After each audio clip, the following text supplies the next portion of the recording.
In the quiet spaces between wedding vows and whispered promises, two nations write their stories of love and loss. Across oceans, the rings still shine, but the reasons for keeping them do not.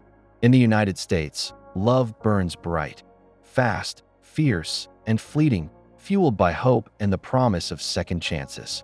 In the United Kingdom, it lingers, steady, patient, quietly holding on even when the warmth has faded. One country breaks to begin again, another bends but does not break. Both call it love, yet each defines endurance and freedom through a different lens.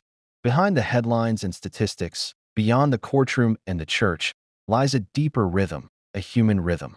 The rhythm of two people trying to stay, trying to grow, trying to remember why they chose each other in the first place. Love in the UK moves like an old clock, deliberate, precise, unhurried. In America, it's a wildfire, consuming, rebuilding, always reaching for something more. But which is the truer survival? Which is the braver love? The one that stays or the one that starts again? Welcome to the mystery of marriage, where numbers whisper and hearts tell the truth. On paper, love looks stronger in the United Kingdom. The charts tell us so: fewer divorces, fewer broken homes, fewer vows undone. But numbers, like silence, can lie through omission. Behind every tidy graph lies a world of quiet tension. Couples living under the same roof, but not the same warmth. The British divorce rate looks calm because the culture itself is calm. It hides storms beneath polite smiles and unspoken compromises. To understand why love seems steadier here, we must look not at the paperwork, but the people who refuse to sign it. In America, emotion is a declaration. Passion burns like a public performance, open, expressive, and unashamed. When love fades, it is confronted. When hurt comes, it is named. Divorce, then, becomes a natural extension of honesty, a continuation of self-expression. But in Britain, love is a quieter vow, guarded by tradition and tempered by social restraint. Conflict is managed with silence, disappointment hidden beneath civility. To leave is not just to end a relationship. It is to defy an entire culture of composure. And so, many stay, for peace's sake, for image's sake, for history's sake. This is the paradox of the British heart: endurance as elegance, restraint as virtue. A lower divorce rate may look like victory, but perhaps it is simply a reflection of endurance mistaken for harmony. Where Americans measure love by moments of freedom, the British measure it by the ability to endure. And so, the statistic stands: noble, quiet, proud. Yet beneath the surface, the silence hums with questions left unanswered. The number may be lower, yes, but in its calm simplicity, it hides the noise of unspoken truth. Divorce in the United Kingdom is not merely a decision of the heart. It is a negotiation with the system itself. Love may end quietly, but bureaucracy does not. Every separation carries a cost measured not only in tears, but in time, fees, and endless forms. For many, the process feels less like freedom and more like penance. Legal aid has withered, lawyers are costly, and housing prices rise like walls between two lives trying to split apart. The state asks for patience, reality demands money. And so people wait. They stay not always for love, but because leaving feels like drowning in paperwork and debt. Across the Atlantic, the American story unfolds with a different rhythm: faster, louder, more decisive. Divorce there is not a legal maze, but a cultural passage. States compete in ease, online forms, quick hearings, drive-through dissolutions. Where Britain makes you prove your suffering, America only asks if you're ready to move on. It is the difference between endurance and motion, between caution and conviction. In the US, love ends with a signature. In the UK, it ends with exhaustion. One country lets you leave swiftly, the other makes you think twice. Yet beneath these systems lies something deeper: a philosophy of love and consequence. In Britain, difficulty becomes a deterrent. The cost of parting reinforces the weight of commitment. To marry is to enter something not easily undone. But in America, freedom itself is sacred. To leave is not failure. It is a right, even a rebirth. Both nations call it love, but one defines it through permanence, the other through choice. Perhaps that is the truest difference. In the UK, The end of a marriage is a closed door echoing with regret. In the US, it is a door left ajar, a passage into another beginning. Love has its seasons, and in the United Kingdom, it blooms late. Marriage here is no longer the eager leap of youth, but a thoughtful crossing made after years of quiet companionship. Couples often live together long before vows are exchanged, testing the weight of time, temper, and truth. It's not cynicism, it's caution born from watching others fall too soon.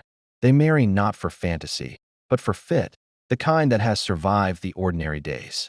When they finally stand at the altar, it is not discovery, it is confirmation.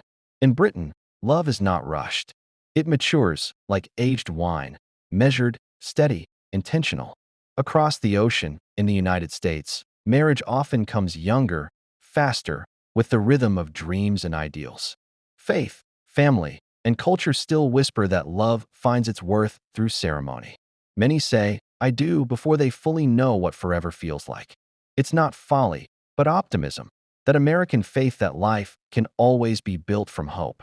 But early vows, though sincere, can stumble against the grind of growing up. The person one marries at 20 may not be the one they still understand at 30. Love matures, but not always together. And so, the statistics tell their quiet story. Late love lasts longer because it begins with clearer eyes.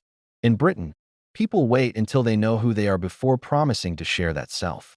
In America, the promise itself is the adventure, but sometimes, adventure gives way to exhaustion. These are not right or wrong paths, only reflections of two philosophies. One that believes in testing love before it's spoken, and another that speaks love to test its truth. In the end, perhaps timing is not about age at all, but about readiness. To love with intent, or to love with hope. Both are beautiful, but only one survives the storm. There's a certain silence in the British heart, a calmness that carries the weight of centuries. In the UK, love is often wrapped in composure, sealed with subtlety, and preserved with patience. The keep calm and carry on spirit doesn't vanish inside the home. It simply changes its tone. Discomfort becomes routine. Arguments become quiet rituals of endurance. In this culture, storms are weathered, not broadcasted. When things break, they are repaired with politeness and duty. To leave is to disturb the peace. To stay is to honor it. It is not that British couples do not feel deeply. They simply feel privately. Love here wears restraint as both armor and art.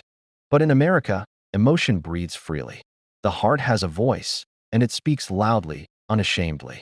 Starting over isn't a failure. It's a declaration of courage. Americans believe in the rebirth of the self, in rewriting the story rather than rereading a painful page. Divorce, though heavy, carries less stigma.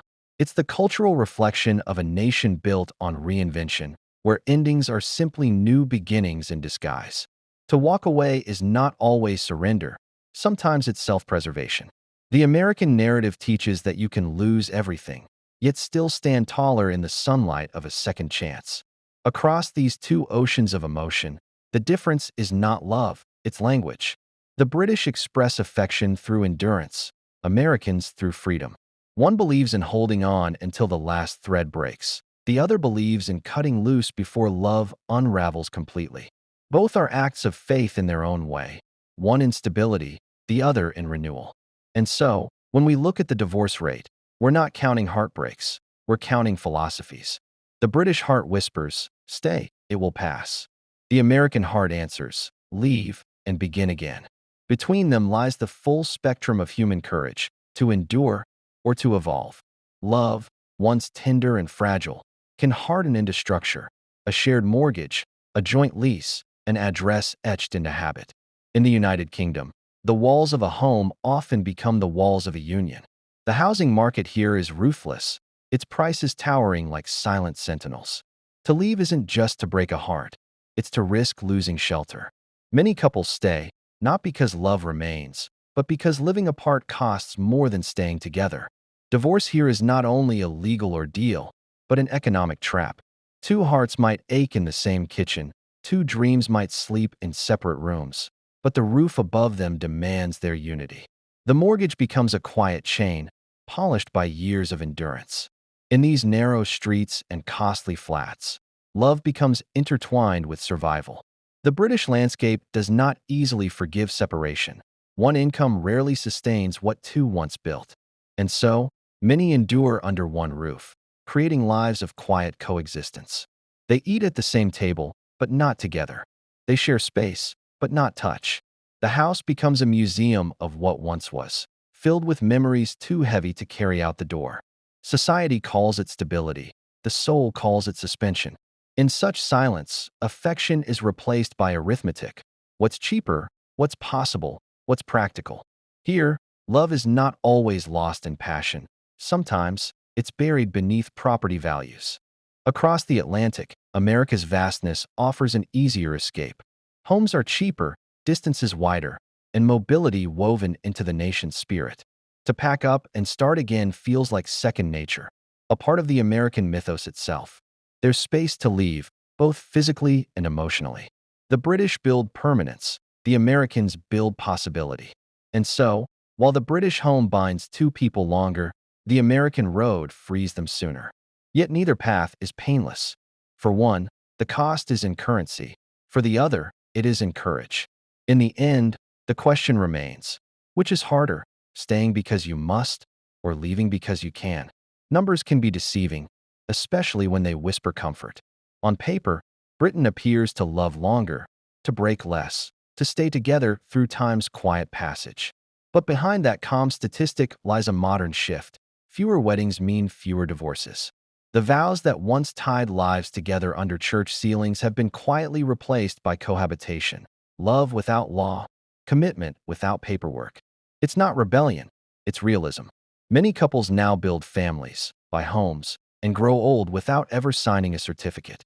They have chosen connection over ceremony, substance over symbolism. And in that choice, the divorce rate gently falls, not because love is stronger, but because it's simply less formal.